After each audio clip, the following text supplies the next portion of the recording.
ምን ሆነሽ ነው? እንዴት ክርስቶስን ረስተሽ እንዴት ልብሱን ትነኪያለሽ? ምናምን እንዴት ይባላል? አይባልም። ምክንያቱም ቀድሞም የልብሱን ዘርፍ የነካቸው ክርስቶስን አምና ነው። ያንን ጨርቅን በጣም ዙሪያ በጣም ብዙ ጨርቆች አሉ። በጣም ብዙ ጨርቆች፣ በጣም ብዙ ወፍራሞች፣ ቀጭኖች፣ አጭሮች፣ ረዥሞች የለበሷቸው በጣም ብዙ ጨርቆች ነበሩ። እነዛን ሁሉ መንካት ትችል ነበረ ጨርቅ ቢሆን መፍትሄው። ነገር ግን ያቺ ሴት በልቧ ታስብ የነበረው ምንድን ነው? የክርስቶስን የማንን የኢየሱስን ጨርቅ ከነካው እድናለሁ ነው። ሰው እንደ እምነቱ አዳነች። ዛሬም በቤተ ክርስቲያናችን ሰዎች በእምነታቸው ይድናሉ። ሰው እንደ እምነቱ ሰው መጽሐፍ ቅዱሱን የነካው እንደሆነ እድናለሁ ብሎ መጽሐፍ ቅዱስን ከደዌ ስጋ ተይዞ ሰውነቱን አስነክቶ ይድናል። ያዳነው ምኑ ነው? እምነቱ። ቅዱሳት ስዕላትን አንስተው ሰዎች ከደዌ ስጋ ታመናልና እንድን ዘንድ ቆይ እንደው አካላችንን እንዳሰስበት እንደው አካላችን እናስነካው ብለው ባስነኩበት ቅጽበት ይድናሉ። እንደዚህ ስንል ክርስቶስ ረሱ ማለት ነው ወይ? አይደለም። ያቺ ሴት ጨርቁን የነካችው ተሞኝት አይደለም። ጨርቅ ግዑዝ ነገር እኮ። ጨርቁን ግን የነካቸው ኢየሱስን አስባል። ሰዎች የለም እየተጸለየበትን የተቀደሰ ውሃ ጠጥቼ ይድናለሁ ብለው አምነው ጸበልን ጠጥቶ የተቀደሰበትን ወይም ደግሞ ጸሎት የተደረገበትን ውሃ ጠጥተው ከደዌ ስጋ ይድናሉ። ምናቸው ያዳናቸው? እምነታቸው ክርስቶስ እንዳለው። ሰዎች የለም እንደው መቅደሱ ገብቼ መሬቱ ላይ በደረቴ በተኛ እፈወሳለሁ ብለው አምነው ወደ መቅደሱ ሮጠው ሄደው ለሞት እያጣጣሩ ሮጠው ሄደው በመቅደሱ መሬት ላይ አርፈው ተኝተው ከደዌ ስጋ ይድናሉ። ምናቸው አዳናቸው? የኔ ተወዳጆች እምነታቸው። ወደ መቅደሱ ገብቼ መሬት ላይ ልሁን ሲሉ ኢየሱስን ረስቶ አይደለም። መጽሐፉን ሰውነቴን ላስነካውና ድናለሁ ሲሉ ኢየሱስን ረስቶ አይደለም። ስዕላትና እንደው አንስቼ እንደው ሊያዘው እንደው እያለቀስኩ ቢሆን እግዚአብሔር ይስማኝ ብለው ጸሎትን ሲያደርጉ ክርስቶስን ረስተውት አይደለም። ይቺም ዮስኬና ነው የምትባለው። ባይዘው ዮስኬና የምትባል ሴት 12 ዓመት ደም ሲፈሰት የነበረችው ሴት የክርስቶስን የቀሚሱን ዘርፍ የነካችውም ኢየሱስን ረስተው አይደለም። ይልቁኑ ኢየሱስን አስበን ነው። ኢየሱስን አስበን ነው። ይሄን ቃል ይዘን ሳናፍርበት ካለብን ደዌ እንድናለን ብለን ሰውነታችን የምናስነካው ኢየሱስን አስበን ነው። ኢየሱስን የማን ቃል ስለሆነ? የክርስቶስ ቃል ስለሆነ። ይሄ ወደ መቅደሱ ሮጠን ሄደን መሬቱ ላይ ብናርፍ ራሱ እንደው የዛ መሬት ራሱ አፈሩ ቢነካንስ እንኳ እንድናለን የምንለው አፈር አምላኪዎች ሆነን አይደለም። አንዳንዶች እንደዚህ አይነት ስም ይሰጡናል። ባይዘው አፈር አምላኪዎች ሆነን አይደለም። ይቺም ሴት 12 ዓመት ደም ሲፈሳት የነበረች ሴት ጨርቅ አምላኪ ሆነ አይደለም። ጨርቁን ብትነካ ክርስቶስን አስባ፣ አፈሩን ሄደን ብንዳሰሰው ክርስቶስን አስበን ነው። ኦኬ፣ ያ ቦታ የተቀደሰ ስፍራ ነው። እዚህ የተቀደሰ ቦታ ላይ ሄጄ የክርስቶስ ኢየሱስ ስም እየተጠራ ስጋው በሚፈተትበት ደሙ በሚፈስበት ስጋው በሚቆረስበት ቦታ ላይ ቀርቤ አፈሩን እንኳ በነካ እድናለሁ ብሎ ሰው አምኖ ከሄዶ አፈሩን ነክቶ ይድናል። አፈር አምላኪ ሆኖ አይደለም። የኔ ተወዳጆች ክርስቶስን አስቦ ሄዳ ነው ያዳነው። ምኑ ነው? እምነቱ ነው። ማቴዎስ 9 ደግሞ ለዚህ ጥሩ ምሳሌ ነው። የማቴዎስ ወንጌል ምዕራፍ 9 ከቁጥር 20 ክፍሉን በደንብ ያዙት። ኦኬ 19 ላይ እንደዚህ ይላል። ኢየሱስም ተነስቶ ከደቀ መዛሙርቱ ጋር ተከተለው፣ እነሆ ከ12 ዓመት ጀምሮ ደም የሚፈሳት ሴት በኋላው ቀርባ የልብሱን ጫፍ ዳሰሰች። ኦኬ ከዛስ በልቧ ልብሱን ብቻ ዳሰስኩ እንደሆነ እድናለሁ ትል ነበረችና ኢየሱስም ዞር ብሎ አያትና ልጄ ሆይ አይዞሽ እምነትሽ አድኖሻል አላት። ሴቲቱም ከዛ ሰዓት ጀምራ ዳነች ይላል። ሰው ይቺ ሴት ወደ ክርስቶስ ቀርባ የልብሱን ዘርፍ የነካችው ኢየሱስን ረስታ አይደለም። በአጭሩ በቤተ ክርስቲያናችን ቅዱሳት ስዕላት ነው የሚባሉት። ሰዎች ግን ስለ አድኖ ሲሉ ምን እያሉ ነው? የክርስቶስ ኢየሱስን የማዳንን ስራ በአጠቃላይ ረስተው ከዘላለም ሞት ያዳኑ ስዕላት ናቸው እያሉ ነው ወይ? አይደለም፣ ከደዌ ስጋ ያድናሉ እያሉ ነው። ይሄ ደግሞ እውነት ነው። በቤተ ክርስቲያን ውስጥ የተጸለየበት ውሃም ከደዌ ስጋ ያድነናል። በቤተ ክርስቲያን ውስጥ የሚነበበው ወንጌላችን ከደዌ ስጋ ያድነናል። ከደዌ ስጋ ስለሚያድን ስዕል አድህኖ ብለው ይጠሩታል። ምንም ችግር የለው። ስዕል አድህኖ ቢሉት ምንም ችግር የለው። ትክክል ግን በቤተክርስቲያናችን የሚጠራበት ስያሜው ቅዱሳት ስዕላት ነው። ይሄንን አስምሩበት። በስዕላት ላይ ሌላ ያልገባሽ ነገር አለ ሰብለ?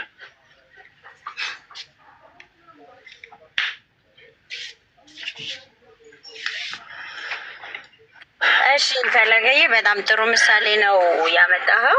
በጣም አመሰግናለሁ። ግን አሁን ስለ ኢየሱስ ክርስቶስ የልብሱን ጫፍ እንኳን ብነካ እድናለሁ ብላ 12 ዓመት ደም ሲፈሳት የነበረ ሴት የደሟ ምንጭ ሲቆም በእምነቷ ነው። ትክክል። ግን የነካቸው የኢየሱስን ስዕል ማን ነው ልብስ ነው እና ኃይልም ከኔ ወጣ እንዴት አወክ? ይህ ሁሉ ሰው ይገፋል እኮ ሲሉት አንድ ኃይል ከኔ ወጣ ብሎ ሲላቸው ያላቸው ምንድነው የሆነው? ያቺ ሴት እኔ ነኝ ብላ ስትል እምነቷ አድኗታል። እምነቷ ግን ማን ነበረ? እዛ ጋር ክርስቶስ ነው ያሳየችን። እሷም ማን ነው? ክርስቶስን ነው፣ በስዕሉ አይደለም። ጨርቁንም ብትነካ ግን የእሱ ነው። አመነች፣ ነካችው። ሰው አሁንም ማን ነው ቅዱስ ስዕላትን ብንአቀፍ ብንይዝ ያድነኛል ብለን ብንል በዛ ውስጥ ክርስቶስ አልፎ ነው የሚያድነን። ክርስቶስ ከሆነ አዳኙ ስዕሉ አሁን እንዳልከው ይሄ ቅድም ያስተምራል ምናምን ብለህ ያልከው ነው፣ ግን የሚወስደን አሁን ዞሮ ዞሮ ወደ ክርስቶስ ነው። ስለዚህ አሪፍ ነው፣ ተመችቶኛል። ዲፊኒሽኑ ማለት አስተምሮ ክርስቶስን ያሳይ። በቃ የምናይበት ክርስቶስ ከሆነ ምንም ዳወት የለኝም። ስዕሉንም አቀፍኩም አላቀፍኩም ግን አምኜ ክርስቶስ ማዳኑንም ከአመንኩኝ ከተቀበልኩኝ ዋናው እሱ ስለሆነ አዳኙ እሱ ስለሆነ እሱ ያድናለሁ። እሺ ተከታተልቻለሁ። አይሰማም እንዴ ድምጽ ይሰማል? ሰብለ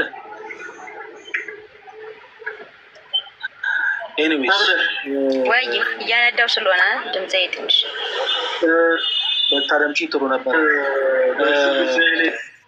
ሁሉንም ሀሳቦች እንዲሁ ዝም ብለሽ ባትቃወሚያቸው ጥሩ ነው። ዊዛውት ኤኒ ሪዝን ዝም ተብሎ የሆነ ሀሳብ ተቃውሞ አይቀርብበትም። የሆነ አንድ መረጃ ቢኖርሽ ጥሩ ነበረ። እዚህ በጣም ሰፊ የሆነ ክፍተት ያለው አንቺ ላይ ባጭሩ በጣም ብዙ ዝም ተብሎ የሆነ ሀሳብ ተቃውሞ አይቀርብበትም። 9 ከቁጥር ያዥ የሆነ አንድ መረጃ ቢኖርሽ ተሪዛን ሄዳነችው አላለም። እኛ ምሳሌነቱ ምን እያለን ነው? ጨርቅ ጉዝ ነገር ነው፣ ግን የተቀደሰ ጨርቅ ስለሆነ ግን በእምነት ነክተው ድናለች። ቅዱሳት ስዕላትም የተቀደሱ ስዕላት እስከሆኑ ድረስ ሰዎች በእምነት ነክተው ይድናሉ፣ ከደዌ ስጋ ይድናሉ። ሰዎች ኢየሱስን ረስተው አይደለም ስዕላትንም ይዙት። ሰዎች ኢየሱስን ረስተው አይደለም መጽሐፍ ቅዱስን ይዘው ከደዌ ስጋ እንፈወሳለን የሚሉት። ኢየሱስን አስበው እንደማ እንደ 12 ዓመት ሲፈሳት ደም ሲፈሳት እንደነበረችው ሴት ልክ እንደሱ ያቺ ሴት ጨርቁን የነካችው ክርስቶስን አስባ ነው እያለን ነው። ኦኬ ነገ 4 ሰዓት ላይ ፕሊስ አንቺ እንዳትቀሪ። ከዛ ደግሞ ስለ ስግደት በደንብ አድርገን እናወራለን። እያንዳንዱን ቀናት በደንብ ሰፊ ታይም መተሽ በደንብ አድርገሽ ትረጃለሽ። እግዚአብሔር ይርዳሽ። ከዛ በፊት ግን ፕሮቴስታንት ነሽ እና ገና እናወራለን። 14 እያንዳንዱን ቀናት በደንብ ሰፊ ታይም መተሽ በደንብ አድርገሽ ትረጃለሽ። እግዚአብሔር ይርዳሽ።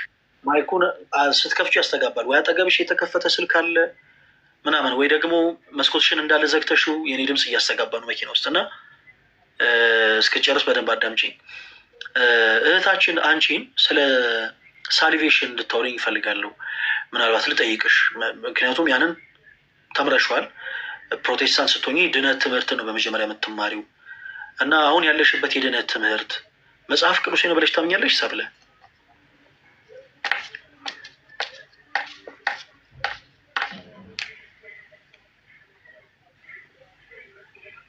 ሰብለ አይሰማም? እየወራሽ ከሆነ ማይኩ ዝግ ነው። እሺ ፈለገዬ አልሰማም ወይ? አይሰማም? እየወራሽ ከሆነ ማይኩ ዝግ ነው። ኦኬ እያወራሁ ነበረ አልሰማኸኝ መሰለኝ። ስዕላት ቅዱሳን ናቸው ስንል መቀደሳቸውን በምንድን ነው የምናውቀው ብዬ ነበረ መጀመሪያ። ኦኬ እሺ፣ አሁን ያለሽበት ስዕላት ቅዱሳን ናቸው ስንል መቀደሳቸውን በምን የምናውቀው? በጣም ጥሩ። እዚህ ጋር ስዕል ይታይሻል አይደል? ይህ ፕሮቴስታንት መጽሐፍ ነው። ኦኬ እሺ፣ ስዕላት ቅዱሳን ናቸው ስንል መቀደሳቸውን በምን የምናውቀው?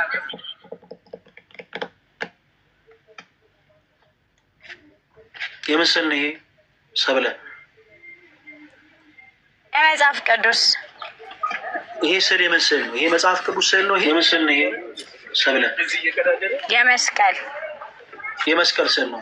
የረከሰ ስዕል። ይሄ ስዕል የምስል ነው። ይሄ መጽሐፍ ቅዱስ ስዕል ነው። ይሄ ወይ የመስቀል ስዕል ነው። የረከሰ ስዕል ነው። የተቀደሰ ነው።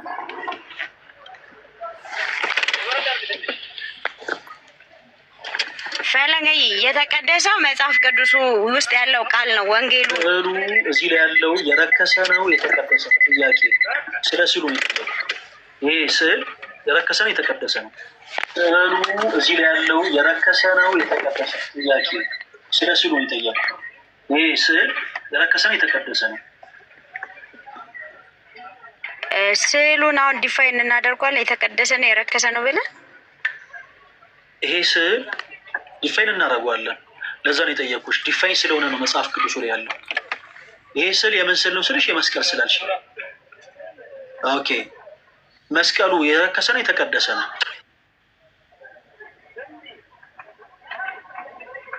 የተቀደሰ መጽሐፍ ቅዱሱ ላይ ስላለ ቴንክ ዩ።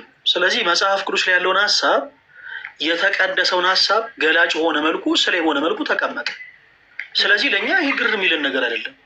ስዕሉ ይሄ ስዕል ቅድስናን እንዴት ነው ገንዘብ ያደረገው ስንል የተቀደሰውን መስቀል ገላጭ ሆኖ ስለተቀመጠ የረከሰውን ገላጭ የሆነ ነገር አይደለም።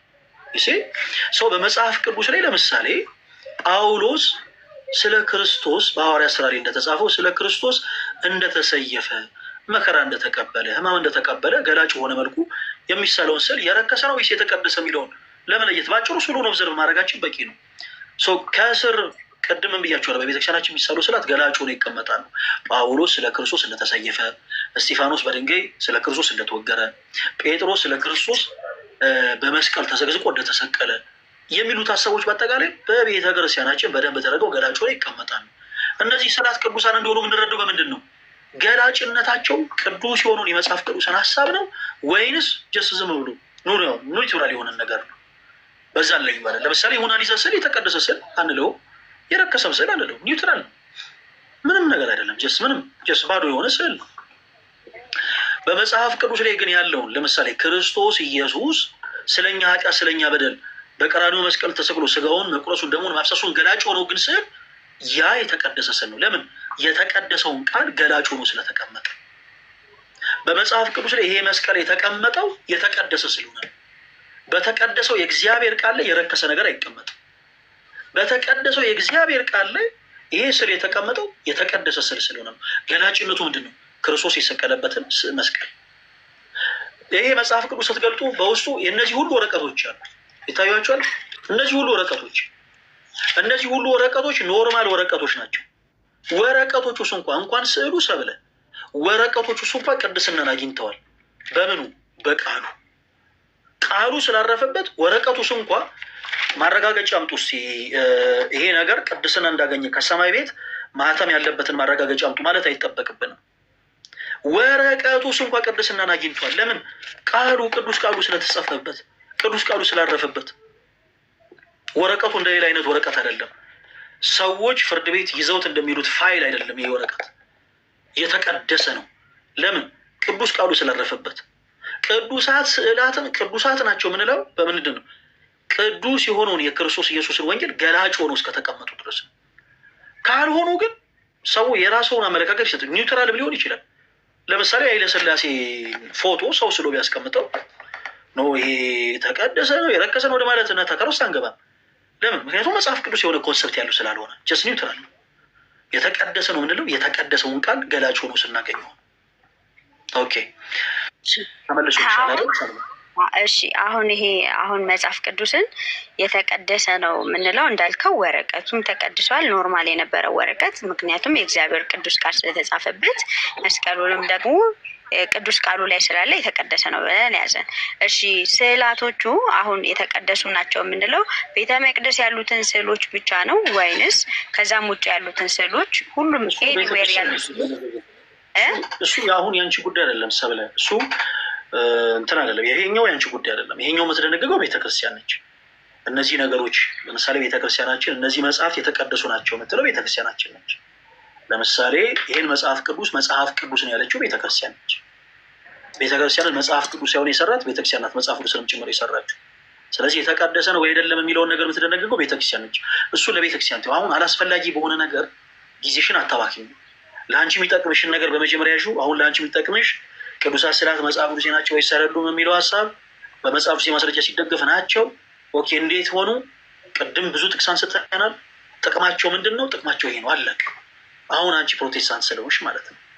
ኦኬ ሰው እስካሁን ስለ ስርዓት ያወራነው ሀሳብ በጣም በቂ በሆነ መልኩ የተረዳሽ ይመስለኛል። አሁን ጊዜሽን ሳታባክኝ የእኛም ጊዜ ሳይቃጠል ስለ ድህነት አንቺ ትንሽ እንድታወሪ ይፈልግ ነበረ።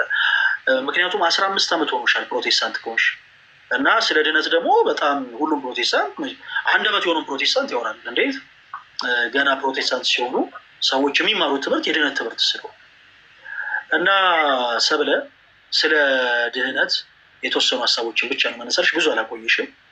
አንቺ እኔን ያቆየሽውን ያክል እኔ አንቺን አላቆይሽም።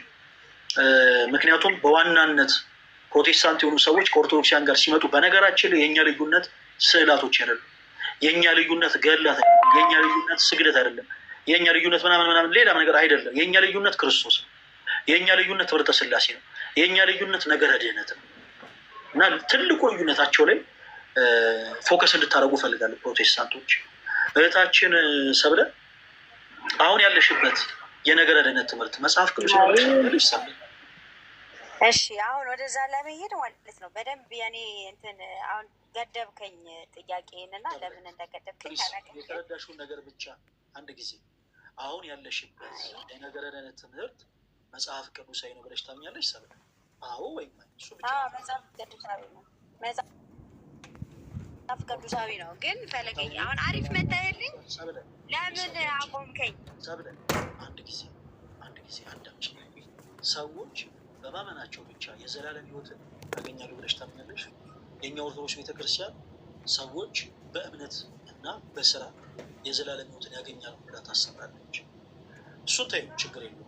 ምናልባት ኦርቶዶክስ እያለሽ ብዙ ትምህርቶችን ስላልተማርሽ ላታስተውሽ ትችያለሽ። ተይው፣ እሱን ችግር የለውም። ትልቁ ነገር ድህነት ስለሆነ ማለት ነው እና ሰዎች በማመናቸው ብቻ የዘላለም ሕይወትን ያገኛሉ ብለሽ ታምኛለሽ? ሰው ያገኛሉ። በማመናቸው ብቻ